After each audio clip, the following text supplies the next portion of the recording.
رمزي. في حاجة مضيئة لازم أقولها في العملية الأولى. بالرغم إن نبيل وفوزي البرقوقي هم دول أحدث مجموعة، يعني أنا وجويش أقدم منهم، إنما هم يعني خدوا كل الأضواء وخدوا كل المجد، وكانوا هم المجموعة المميزة في العملية الأولى. وهقول لكم ليه المجموعة الثالثة دي المكونة من نبيل وفوزي البرقوقي كانت مجموعة مميزة. الاثنين دول قاموا بعمل بطولي هيسجل في التاريخ، ما حصلش أبدا اللي حصل من المجموعة الثالثة دي. المجموعة الثالثة دي ضابط نبيل عبد الوهاب صف ضابط أو رقيب فوزي البرقوقي، الاثنين تحت المركب في ميناء إيلات الإسرائيلي. وفي حاجة كده عندنا في الغطس اسمها تسمم الأكسجين، مرض بيجي إنك لما تغطس على أعماق كبيرة مع بيور أكسجين بيجي لك حاجة اسمها تسمم أكسجين. تسمم الأكسجين ده قاتل يؤدي إلى الموت، ولكن في نفس الوقت علاجه سهل جدا. إيه علاجه؟ إن أنت تطلع فوق وش المية، تتنفس هواء لمدة 5 دقايق، تروح كل الأعراض دي. يعني هو مرض خطير قاتل ولكن علاجه سهل جدا. فهنقول الاثنين دول وركزوا معايا، ضابط وزميله الصف ضابط مع بعض.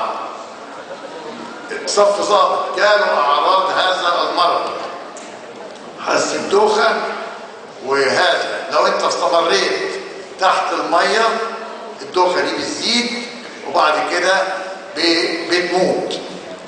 درسنا وعارفينها ومذاكرينها وكلنا عارفينها. يبقى فوزي البرقوقي ده البطل، فوزي البرقوقي ابتدى يحس بهذه الأعراض فعارف ان هو هيموت.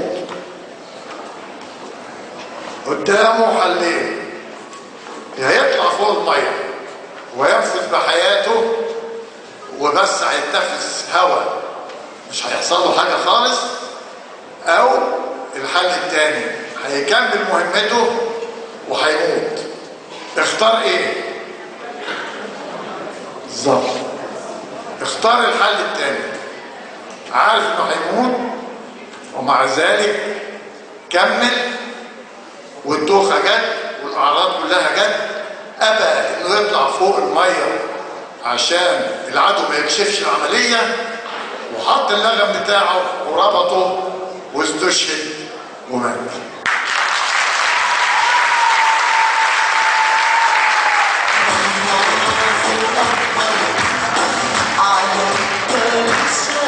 عشان كده احنا بنقول احنا بالنسبه له ما عملناش حاجه فعلا.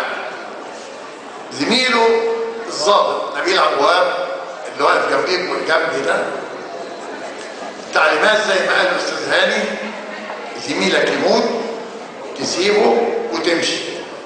مش مستغنين عن الجنود بتوعنا، لا، بيبصوا نظره اخرى ان انت ممكن تتعطل وممكن العدو يكتشفك وممكن ياخدك اسير ويعرف الاسرار ويعرف دخلت ازاي ورحت ازاي. كل دي حاجات في غايه السريه. انما نبيل عبد الوهاب ابى ان يترك زميله.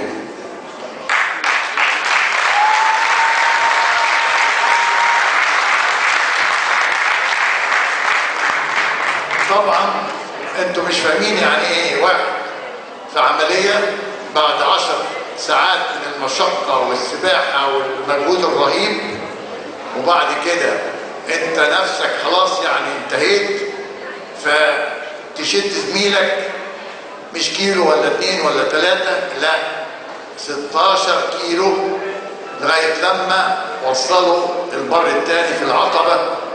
والحقيقه احنا وصلنا قبل منه طبعا المجموعتين دول، واحنا توقعنا ان المجموعه الثالثه دي استشهدت لان غابوا بتاع 7 ساعات فين الساعة 11 الظهر كده، احنا على شاطئ العقبة، إيلات قدامنا، لقينا في راسين كده في المية، فجرينا لقينا نبيل وشادد معاه الشهيد فوزي البرقوقي.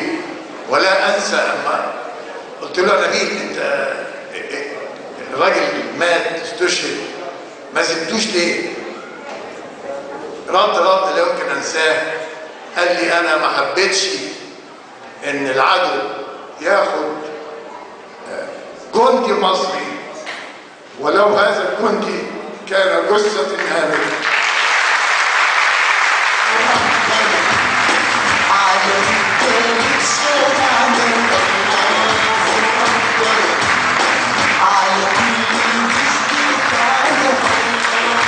أنا بس حبيت أقول لكم هو ده الجندي المصري، وهي دي مصر، وتحيا مصر.